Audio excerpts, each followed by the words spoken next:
ये अगर ऐसे रहोगी तो हमको दुख होगा।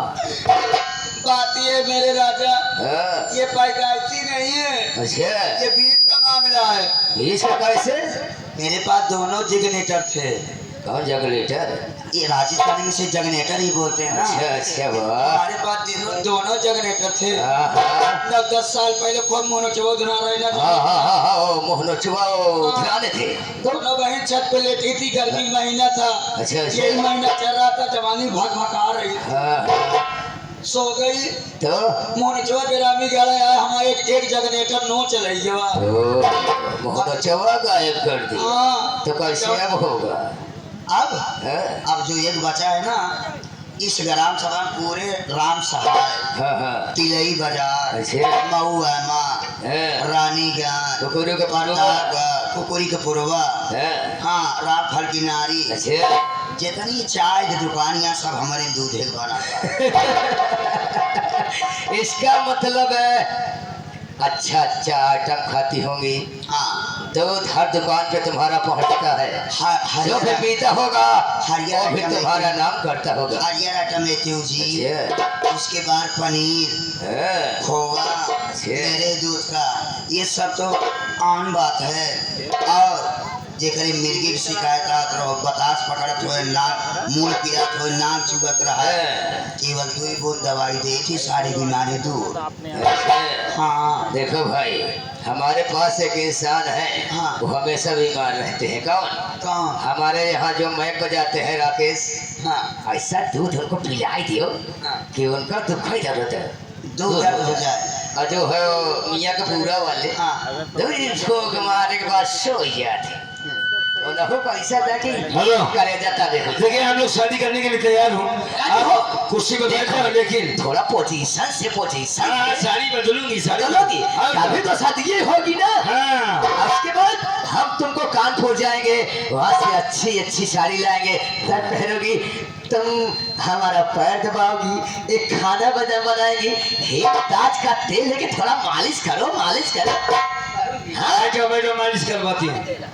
चल, इधर इधर मत रखना, वरना मर उधर जाओगे। बैठ जाओ, नहीं तो साड़ी नहीं पहन पाऊंगी। हाँ काम हो गया। हाँ ठीक है, साड़ी तो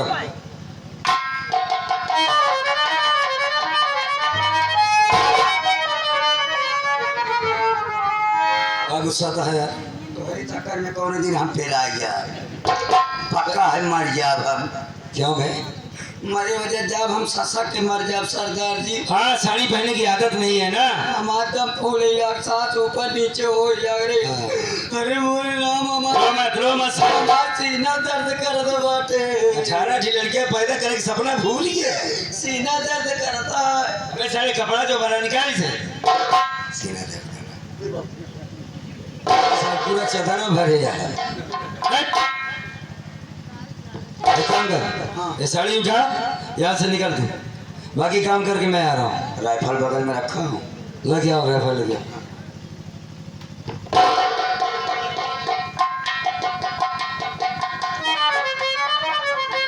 ला हमारी राइफल अबे। उसके बाद इसका हम खेल खत्म कर देते हैं साली का। छोटे अच्छा।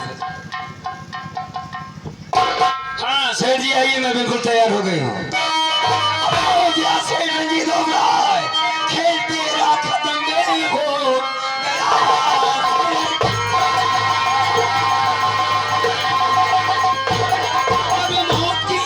चारों तरफ छा गई, आज से होती सुल्तानी तेरी खत्म, मौत सर पर तेरे आज मरना।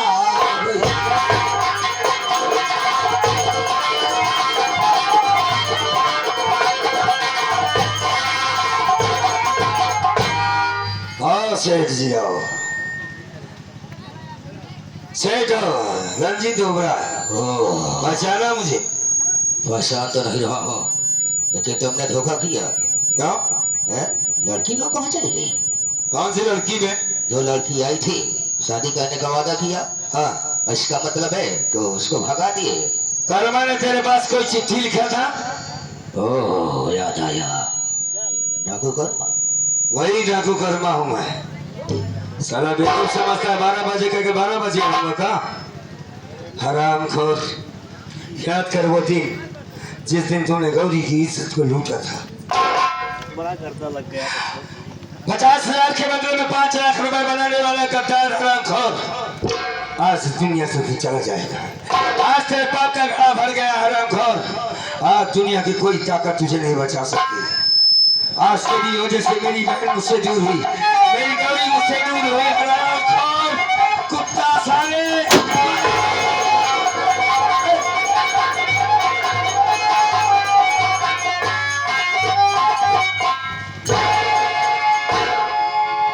गोली लगने के बाद हिंदी भाग रहा। मर गया साला हरामखोर हमारा दुश्मन। आज मेरी गौरी ऊपर शिकायती होगी कि कल मैंने अपना दिया हुआ वचन निभा दिया। अब यहाँ से मैं निकलता हूँ, आगे क्या करना है हमें? बहन कजरी का पता लगाना है। ये तो गया साला।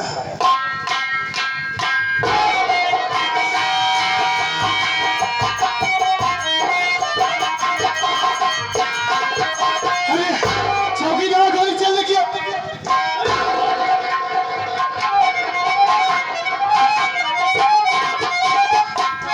सेठ जी, ये गोली आपको किसने मारा? साहब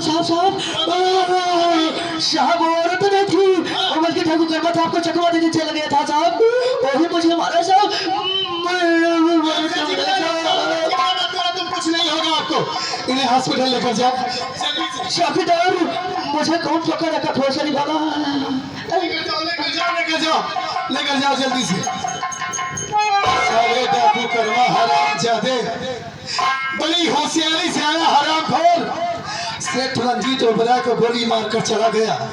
देखता हूँ साले कहाँ तक भाग कर जाएगा तू। अगर दर्रा की तरह चिथड़े न किए तो मेरा भी नाम पर्वत नहीं भाग सके। कहाँ भाग कर जाता है? क्या हुआ, इतनी जल्दी कैसे चले आए?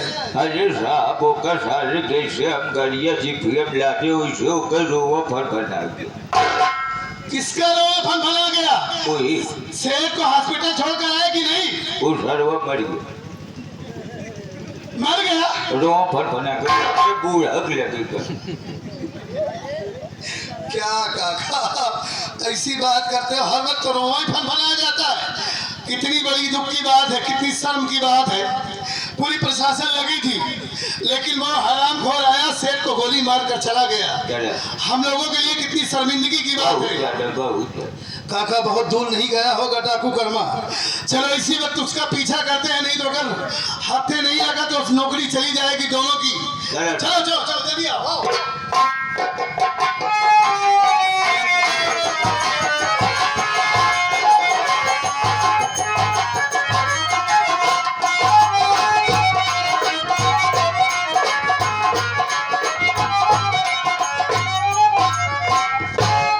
बहन कजरी का इतना पता लगाया, पूरा कल्पनापुर, पूरा हिम्मतगंज छान मारा, लेकिन बहन का कोई पता नहीं चला। अब मैं समझ गया कि भक्ति ने मेरे साथ बहुत बड़ी चाल चली, मेरी बहन को मार डाली। आज भक्तिनिया और उसके बेटे का नंबर है। माँ का समाचार आज पर बचवा मिल जाएगा तो सबसे पहले साले उसको टपका दूंगा। और यही बात भक्तिनिया की तो याद रहे भक्तिनिया, तुझे मेरे हाथों से दुनिया की कोई भी ताकत बचा नहीं सकती। आज मैं तुझे जिंदा नहीं छोड़ूंगा। आज मैं तुझे अंदर भागने की कोशिश की हरामजादे, तो तेरी धज्जियां उड़ा दूंगा, याद रखना। भागना नहीं साले, बहुत भगाया कानून वालों को, बहुत परेशान किया पूरे प्रशासन को, जीना हराम कर रखा था हरामखोर। कई बार चकमा देकर भागा है तू, आज कानून के हाथ लगा है, पकड़ो इसे। और आज वैसे भी तेरा इनकाउंटर हो जाएगा, मेरे ही हाथों होगा। मारने से पहले मैं इंसानियत के नाते तुमसे कुछ जानना चाहता हूँ। जानना यही चाहता हूँ कर्मा कि तुम रहने वाले कहाँ के हो, तुम्हारे परिवार में कौन कौन है। अगर कोई जिंदा है तो उसका नाम बताओ मुझे, ताकि तुम्हें गोली मारने के बाद मैं तुम्हारी लाश उनके हवाले कर सकूं। बताओ मुझे। मैं जानता हूँ साहब, गलत काम करने का गलत अंजाम होता है। और मरते वक्त आदमी कभी झूठ नहीं बोलेगा। इसीलिए पूछ रहा हूँ, बताओ। जरूर बताऊंगा कि मैं कौन, मेरी हकीकत क्या है। सुनिए।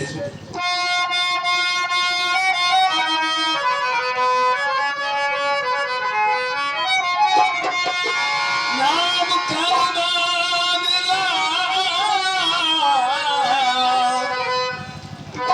काजलपुर है मकान, नाम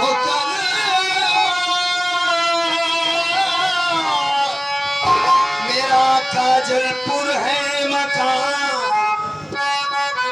बापू का नाम बुधिराम मेरे रहा।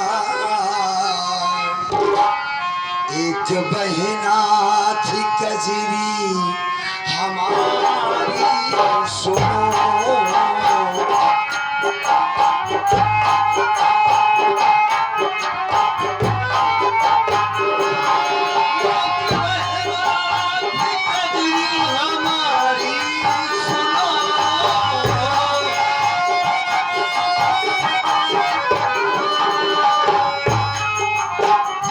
एक बहना थी कजरी हमारी सुनो, लगता है साहब उससे ना मिल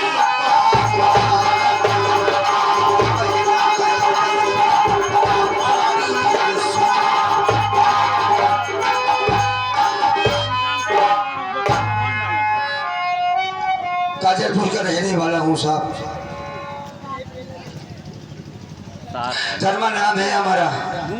बचपन में माँ बाप इस दुनिया से चले गए। एक छोटी सी बहन थी जिसका नाम कजरी था।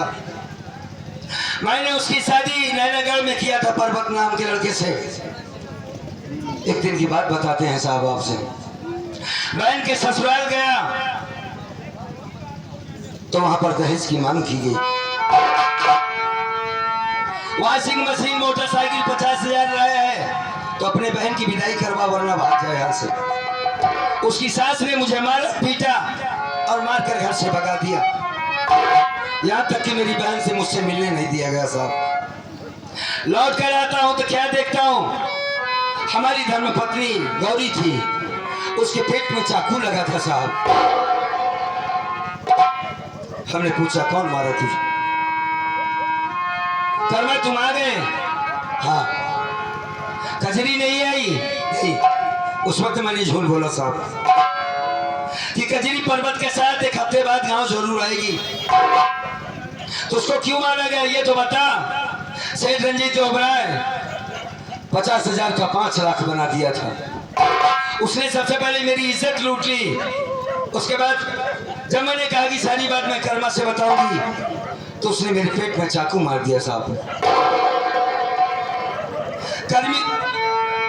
कजरी का नाम लेते लेते वो इस दुनिया को छोड़कर चली गई साहब। मेरे पास इतना पैसा नहीं था कि मैं सेठ रंजीत ओबराय के सामने खड़ा होकर बात कर सकूं या बहन के दरवाजे जाकर उससे दहेज दे सकूं साहब। दुनिया के सारे रास्ते मेरे लिए बंद हो गए थे। क्या करें, आज मजबूरी मुझको बंदूक उठाना पड़ा और मैंने सेठ रंजीत ओबराय का खून कर दिया साहब। इस बात का हमें जरा सा गम नहीं है। हम जानते कि मैंने गलत काम किया है और अन्याय भी गलत होगा। क्या बात है साहब, बड़ी सोच में पड़ गए। आपको तो खुश होना चाहिए कि भी आप मुझे गोली मार देंगे। कहानी सुनने के बाद सोच में पड़ गया है? कि वाकई में तुम्हारे साथ बहुत गलत हुआ है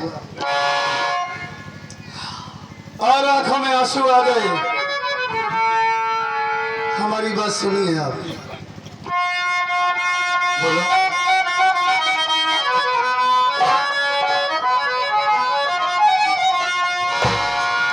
गौर से देखो कर्मा भैया मुझे,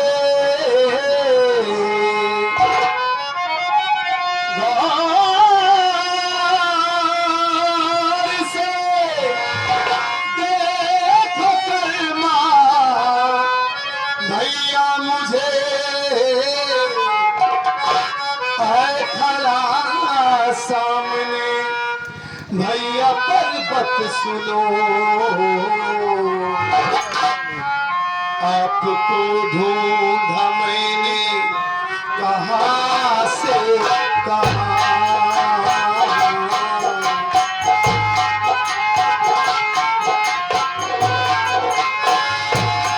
आपको ढूंढा मैंने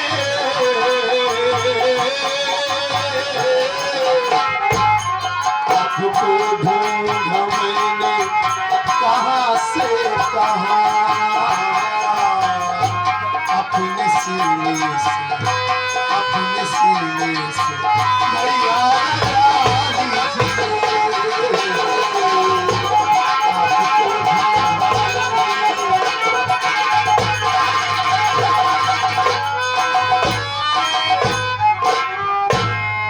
भाई साहब आपके साथ में इतना कुछ हो गया और हमें कुछ जानकारी ही नहीं।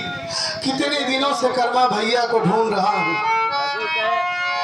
गौर से देखिए आप हमें और पहचानने की कोशिश कीजिए। मैं वही आपके बहन का पति पर्वत हूँ। पर्वत नाम है तुम्हारा? हाँ भाई हाथ साहब। खाली है पर्वत, वरना मैं तुझे गोली मार देता।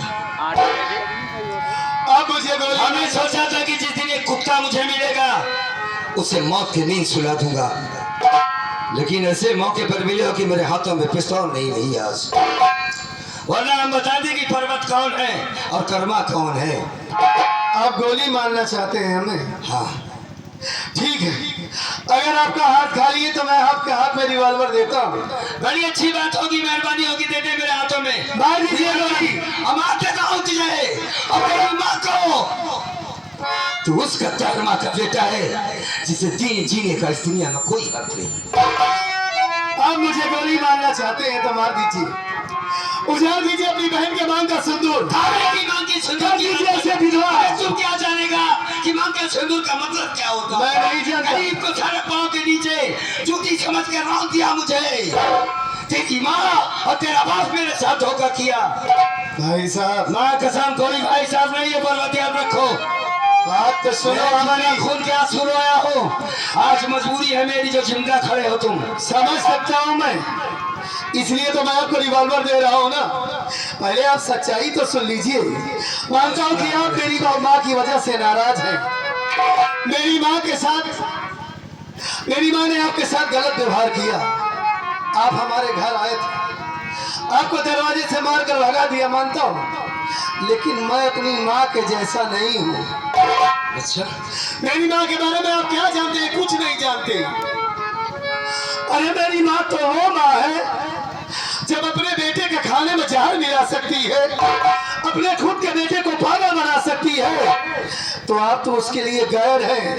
कोई बड़ी बात नहीं है कि आपको दरवाजे से मारकर भगा दे हमारी माँ। तुम्हारी माँ ने तुम्हारे खाने में जहर मिला? वो माँ है हमारी, उसकी नजर में दौलत ही सब कुछ है। बेटे की खुशी, बहू की खुशी से कोई मतलब नहीं है। मेरी माँ ने कजरी को सताया, मारा, लेकिन आज हमारी देन है कि हमारी कजरी सही सलामत जिंदा है। ये कोई बड़ी बात नहीं, हर पति का धर्म होता है अपने पत्नी की रक्षा करना। तो मैं पति होने का पूरा फर्ज निभाया है। क्या निभाया? अगर जाने समझे आप उल्टा सीधा बक रहे हैं। मैं कोई बात उल्टी नहीं बोल रहा हूँ। मेरी बहन कहाँ है, बोला उसे, मैं उससे मिलना चाहता हूँ। हाँ बोलो।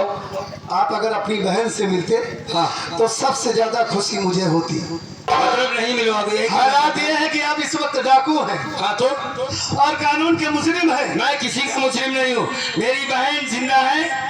आपकी बहन जिंदा है, सही तो उससे सलामत मिलवाओ, है। मुझे मरने से पहले उससे मिलना चाहता हूँ मैं। ऐसे कैसे मिलवा सकता हूँ? तो बहन आपकी यहाँ से इतनी दूर है कि मैं आपको उससे नहीं मिलवा बरबत सकता। समझ गया मैं तुम्हारी बात। ना मेरी बहन जिंदा है, ना तुम मुझसे बुला सकते हो, ना मुझसे मिलवा सकते हो। साफ साफ बताओ कि कजरी कहाँ है? आपसे पूरी हमदर्दी है मुझे, लेकिन उसके पहले सबसे बढ़कर हमारी नजर में हमारा कानून है, हमारा फर्ज है। मैं अपने कानून के साथ गद्दारी नहीं कर सकता।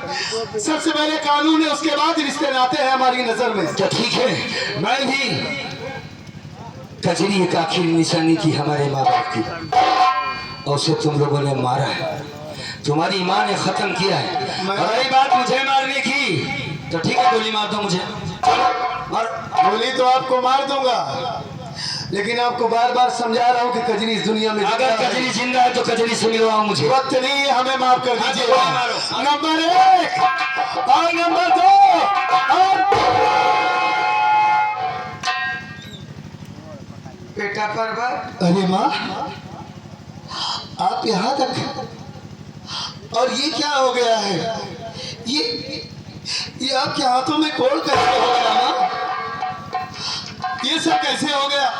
बेटा पर्वत, हाँ, तेरे खाने में जहर मिलाने वाला कोई और नहीं, यही तेरी माँ थी। तुझे पागल करके घर से भगा दी। तेरे जाने के बाद बहू कजरी को भी मार के घर से भगा दी। और जब तुम दोनों चले गए घर छोड़ के, कुछ ही दिनों के बाद मेरे हाथों में कोड़ हो गया। बेटा मैं तुम दोनों को ढूंढने लगी, ढूंढते ढूंढते कल्पनापुर थाने तक आई। तुझसे मुलाकात नहीं हुई, लेकिन मेरी बहू से मेरी मुलाकात हो गई। बहू को लिवा करके तुम्हें ही ढूंढने जा रही थी। ये तुम किसे जान से मारने जा रहा है बेटा? मैं जिसे मारने जा रहा हूँ बताऊंगा माँ आपको, लेकिन आखिर में मैं आपको बार बार समझाता रहा कि दुल्हन ही दहेज है। दहेज लेना और देना दोनों पाप है, लेकिन आप हमारी बात कभी नहीं मानी माँ। और आखिर में आपको आज भगवान ने इतनी बड़ी सजा दिया है कि हाथों में कोड़ हो गया है। आज पहली बार मैं आपकी आंखों में आंसू देख रहा हूँ माँ। अपने बेटे की तलाश में आप यहाँ तक चली आई, आपको बेटे की ममता खींच लाई। मैंने आपको कब का माफ कर दिया माँ। मैं सब जानता हूँ कि आपने मेरे साथ क्या किया, कजरी के साथ क्या किया, लेकिन आप चाहे जैसी हैं, हमारी माँ हैं आप। वाकई में माँ के कदमों के नीचे जन्नत होती है, स्वर्ग होता है। उस दिन मैं गलती से आपके ऊपर हाथ उठा दिया था। हो सके तो आप अपने बेटे की गलती को माफ कर दो माँ। और आप घबराओ नहीं, रो नहीं। आपका बेटा आपको मिल गया है, कजरी मिल गई है। मैं आपका इलाज करवाऊंगा, आप बिल्कुल ठीक हो जाएंगी माँ। रोती क्यों है आप? और जानती हैं, डाकू कर्मा नाम है उनका, मैं जिनका इनकाउंटर करने जा रहा हूँ। और वो डाकू कर्मा कोई और नहीं माँ, अपनी कजरी के भाई साहब हैं। वही कर्मा भैया जो आपके पास दहेज के अपनी बहन की विदाई के लिए आए थे, और आपने दहेज के लिए उन्हें मारकर भगा दिया। ये दहेज का कारण है कि उनके हाथों से आज खून हुआ। गौरी भाभी को मार दिया गया, उनकी इज्जत लूट ली गई, और आज वो रंजीत ओबराय को गोली मार दी। और नसीब की बात ये देखो माँ, जिस बहन से वादा किया था कि मैं उसके भाई साहब को मिलवाऊंगा, उसी भाई को मैं गोली मारने जा रहा हूँ अपने हाथों से। माँ, अगर कजरी आपके साथ में आई है तो उसे बुलाओ माँ। आखिरी बार मैं कम से कम कर्मा भैया से मिलवा दूं। ठीक है बेटा, बुलाओ। अरे बहू, बताना नहीं, बुलाओ। बहू देख, तुझसे मुलाकात हो गई थी। मेरा बेटा पर्वत मुझे बुला रहा है, बात कर ले। कजरी, स्वामी जी, अच्छा हुआ जो माँ के साथ तुम चली गई। जानती हो कजरी एक डाकू कर्मा है, मैं जिसे गोली मारने जा रहा हूँ, लेकिन वो बार बार अपनी बहन से मिलने के लिए परेशान है। घर वालों को याद करके बहुत रो रहे हैं, और हमारी भी हिम्मत नहीं पड़ रही कि कैसे उनके ऊपर गोली चलाऊं। बहुत परेशान है कजरी। ये देखो सामने खड़े हैं, शायद तुम्हें देखकर उन्हें कुछ सुकून मिल जाए।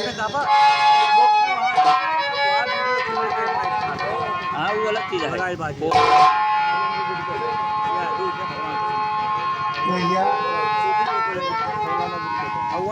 आप कौन हैं? मैं आपको नहीं जानती। मुझे नहीं पहचानते। नहीं, मैं डकैत हूँ, डाकू कर्मा हूँ, जिसका आज इनकाउंटर होगा क्या नाम है तेरा? मेरा नाम तो कजरी है। अजीब इत्तेफाक है, हमारी बहन का भी नाम कजरी था, हमारा नाम कर्मा। लेकिन हाँ मेरे भी भैया का नाम कर्मा था, हाँ, लेकिन मेरे भैया तो डाकू नहीं थे। एक अच्छे मेरा भाई भले ही गरीब था, एक अच्छा नेक, एक निहायत एक अच्छा इंसान थे, वो डाकू नहीं थे। मेरे भैया मैं इतनी अभागन बहन हुई, मेरी शादी तो कर दी है, लेकिन मेरे ससुराल वालों को दहेज नहीं दिए। मैं दहेज के लिए इतनी सताई गई। मेरे भैया कर्मा मेरी खबर भी लेने नहीं। कजरी, मैं वही तेरा भाई हूँ, गौर से देख मुझे। अगर मैं जिंदा हूं तो सिर्फ तेरे लिए जिंदा हूं, हमारी जिंदगी सिर्फ तेरे लिए बची है। अब तो पूछेगी भाभी का, तेरी भौजाई इस दुनिया में नहीं रही कजरी। हाँ दुनिया में नहीं है। हाँ, उसे मार डाला गया। तू कहेगी मेरे ससुराल तुम नहीं आए, गया था तेरे ससुराल, तेरी खबर लेने के लिए तेरी भौजाई ने भेजा था, लेकिन इसी सास ने मुझे लात मारकर घर से भगा दिया था। वॉशिंग मशीन मोटरसाइकिल लाओ तो अपनी बहन से मिल सकते। वापस आया था, तेरी भौजाई को मार दिया गया था। आखिर में मैंने बंदूक उठा लिया, असेठ रंजीत ओबरे को मार डाला। आज जिसकी सजा मेरी मौत होगी, बस उस मालिक का एहसान है कि मरने से पहले तू चली आई। बार बार कहता रहा कि मरने से पहले एक बार कजरी से मिलना चाहता हूं मैं। कजरी सुन, आज के बाद तेरा भाई कर्मा कभी तुझसे मिल नहीं पाएगा। भैया ऐसी बात क्यों कह रहे हो भैया? रोना बंद कर। भैया मुझे अकेली छोड़कर कहीं मत जाइएगा भैया। अरे बेटी, एक बहादुर की बहन होके रोती है। देख मुझे देख, मैं कभी नहीं रोया बहन, कभी नहीं रोया। देख आज आखिरी बात तेरा भाई।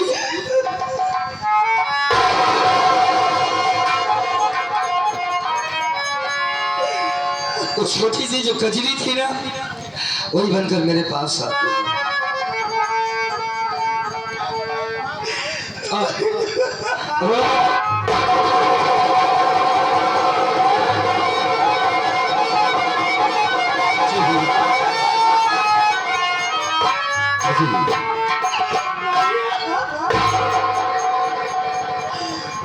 कैसी है जान? बड़े दिनों के बाद एक दूसरे से मिले, बहुत सुकून मिल रहा है कजरी।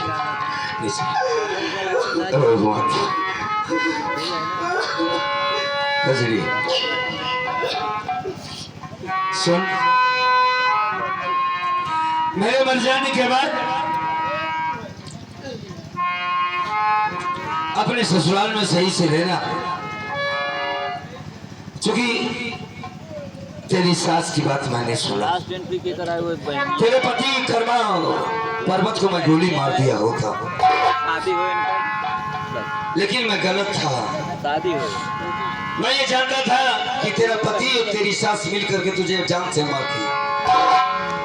मैं इन दोनों को ढूंढ रहा था कि मार डालूंगा इन्हें, लेकिन सही नहीं था।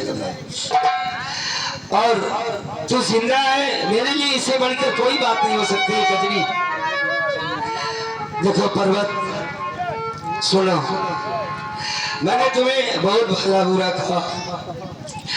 हमारी कजरी जिंदा है, हमारे लिए हमारी बहन के सिवा कोई नहीं है। हमारा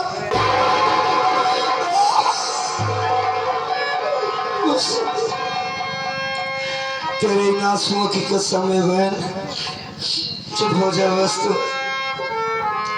अभी कर्मा मरा नहीं है, मैं जिंदा है बहन, रो मत। और सुन, अभी बहुत आंसू तुझे गिराना है। अभी मर जाऊंगा तो मेरी लाश के पास बैठ के तुझे रोना होगा। पर्वती से ले जाओ, ले जाओ, ले जाओ। जय बहन। खजरी संभालो अपने आप को। ए पगली, जा, तेरा पति तुझे बहुत प्यार करता। खजरी जा। क्या करूं, बहुत मजबूर हूं मैं अपने फर्ज के हाथों, अपने कानून के हाथों बहुत मजबूर हूं कजरी। नहीं तो मैं भाई साहब को गोली ना मारता। स्वामी जी, मैं भी जानती हूँ आज मुझे नाज है, आज मुझे आपके ऊपर नाज है कि मैं एक ऐसे ईमानदार, ऐसे बहादुर इंस्पेक्टर की पत्नी हूँ कि जिन्होंने अपने कानून के लिए, कानून की रक्षा के लिए किसी ने सब कुछ न्यौछावर कर दिया। अगर मैं चाहूँ, आपने मेरी हर तमन्ना, हर ख्वाहिश मेरे जुबान निकलने से पहले ही आपने मेरी पूरी किया है। अगर मैं आपसे कहूँ मेरे भैया को छोड़ दीजिए, तो आप यही कहेगी कि कजरी मेरा कानून ये मुझे नहीं। हाँ कजरी, भैया को छुड़ाना चाहिए। वो चीज मांग रही हो जो मैं तुम्हें नहीं देख सकता। जिस भाई से मिलाने का वादा किया था, आज उसी भाई को गोली मारने जा रहा हूँ मैं। कजरी, जाओ तुम। हाँ, पर्वत की बात का याद ध्यान रखना। कहिए भैया। मेरी कजरी मेरे सामने खड़ी रहेगी और तुम भी सामने रहना, क्योंकि जब तुम मुझे गोली मारोगे, मरते वक्त अपनी बहन का चेहरा एक बार देखना चाहूंगा मैं। बस तुम दोनों मेरे सीधा सामने रहना। और कजरी, तुम अकेली नहीं हो, कर्मा तुम्हारे साथ रहे। चल, मार दो गोली मुझे। माफ कर देना कजरी। कजरी, अपना ख्याल रखना। नंबर 1। रुक जाइए साहब। क्या नाम है तुम्हारा, क्यों रोक रही हो? मेरा नाम किरण है, मैं सेठ रंजीत ओबेरॉय की बहन हूँ। सेठ रंजीत ओबेरॉय की बहन हो? मैं कोर्ट से आ रही हूँ सुलहनामा लेकर। आप इसे पढ़ सकते हो, देख सकते हो, इसमें सारी साबूतें लिखी हुई हैं। ये सुलहनामा का कागज है? अच्छा,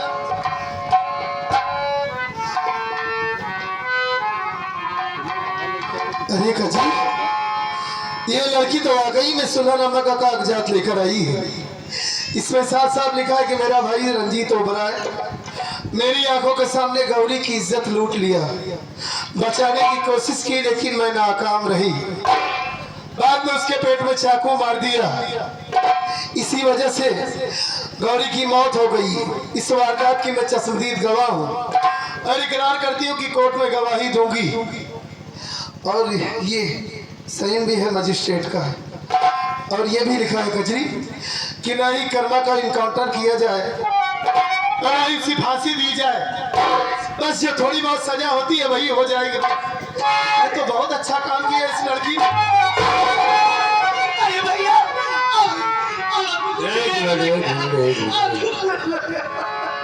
अभी तो हो रही थी।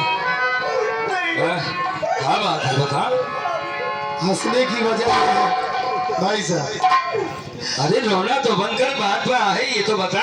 भाई साहब, ये किरण ओबेरॉय है और ये सुलहनामा का कागज लेकर आई है। इस कागजात के आधार पर मैं आपके ऊपर गोली नहीं चला सकता और ना ही आपकी फांसी होगी, बस थोड़ी बहुत सजा होगी बस आपकी। आज इस लड़की की वजह से आपकी जान बच गई। कजरी, कजरी, चुप हो जा, चुप हो जा, चुप हो जा। आज कजरी मेरी खुशी। अरे मारने वाले से बड़ा होता है बचाने वाला। एक मिनट उस लड़की का शुक्रिया तो अदा करने दें। किरण, कौन हो भाई तुम? बात करो। नमस्ते। माला वाली किरण एक बात बताओ, मैंने तेरे भाई को गोली मार दिया, तेरी हवेली जला दिया, उस दिन तेरे साथ हरकत की, बुरा भला कहा, फिर भी तुमने मेरी जान बचाई, क्यों?